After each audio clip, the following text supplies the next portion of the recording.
जल्दी से निकल जाती हूँ इससे पहले कि वो बुढ़िया आ जाए। अरे अभिलाषा बेटा। जी आंटी जी। तुम कहीं जा रही हो अभिलाषा? मैं नहीं तो आंटी जी, मैं तो कहीं नहीं जा रही। बैग, तुमने तो अपना सारा सामान भी पैक कर लिया यहाँ से? अच्छा समझ गई, तो तुम मुझे बिना बताए ही मकान खाली करके जा रही थी, है ना? आंटी जी वो ऐसी बात नहीं है। क्या तुम्हारे हाथ में सामान है, पूरा कमरा तुमने खाली कर रखा है, और क्या बोलना चाहोगी? अब मुझे ये समझ नहीं आ रहा कि ऐसे चोरों की तरह क्यों भाग रही थी। मुझे बता के भी तो खाली कर सकती थी तुम। अच्छा अब याद आया, तुम्हारा 1 महीने का किराया बाकी है ना अभी तो, और ये पंखा बंद क्यों है? वाह भाई वाह, तुमने तो पंखा भी खराब कर दिया। पानी का सेंसर भी चेक कर ही लेती हूँ, पानी का सेंसर भी खराब कर दिया। वाह भाई वाह अभिलाषा। अरे वाह अभिलाषा वाह, तुम तो बड़े घटिया घराने से उठ के आई हो बेटा। मैं तो अब तक तुम्हें किसी अच्छे खानदान की लड़की समझ रही थी, तुम तो किसी भगोड़े खानदान की बेटी हो, आज पता चला।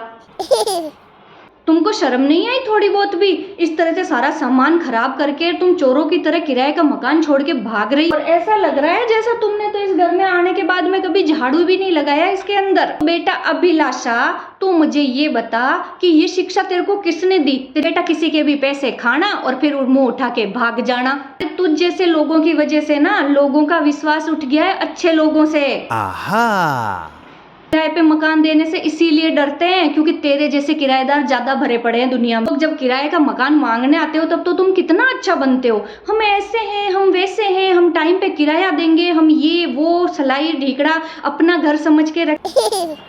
ना तो तूने 1 महीने का किराया दिया, ऊपर से तूने मेरा पंखा सेंसर सब कुछ खराब कर दिया, और अब मुंह उठा के चोरों की तरह भाग रही है यहाँ से। अच्छे संस्कार दिए होते ना तो ऐसे नाटक नहीं करती तू।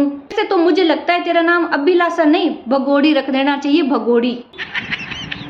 कोई मकान मालिक अपने मकान देता है तुम लोगों को किराए पे तो इसलिए देता है कि तुम उसमें रहो आराम से, तो जब तक रहते हो थोड़े ढंग से रह लिया करो। तुम लोग क्या करते हो? हम क्यों साफ सफाई करें, हमारा घर थोड़ी है, तो रह तो तुम ही रहे हो। लेके पूरे घर को गंदा कर दोगे, उसकी चीजों को तोड़ फोड़ दोगे और फिर मुंह उठा के छुपा के आधी रात को भाग निकलोगे। अगर तुम लोग किराया टाइम पे दे ही नहीं पाते हो तो क्यों लेते हो फिर उनसे मकान? और अगर कोई मजबूरी है तो बैठ के अगले मकान मालिक से बात कर लो। नहीं, तुम लोग वो नहीं करोगे, तुम चोरों की तरह अपना सामान उठाओगे और भाग जाओगे। ऐसे लोगों को फिर क्या होता है पता है ना बेटा? ऐसे लोगों को फिर माँ बाप के संस्कार बखाने जाते हैं कि इसके माँ बाप ने जैसे इसको संस्कार दिए वैसे इसने कांड कर दिए।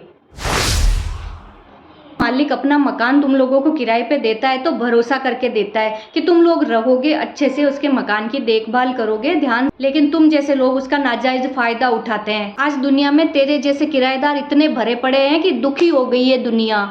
समझ में नहीं आता कि मकान मालिक के किराए के पैसे खा के कौन से करोड़पति बन जाओगे तुम लोग। अरे आंटी आपको पता है मेरे पर्स के पीछे से भी ना सीलन से थोड़ा सा खराब हो गया है।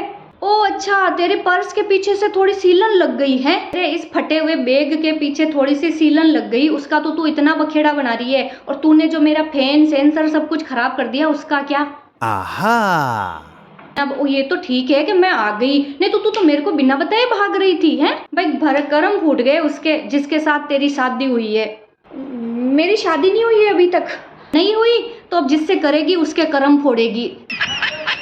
अभी अगर थोड़ी बहुत शर्म लिहाज बाकी बची हो ना तो मकान मालिकों का जितना बकाया रख रखा है ना चुका दो उनको वापस। नियत ही खाने की बना ली है कि नहीं हम तो खा के ही रहेंगे, तो फिर खा लो, कहीं ना कहीं तो भगवान ही वापस निकाल ही देगा, क्योंकि हराम का पैसा कभी टिकता नहीं है, ये याद रखना।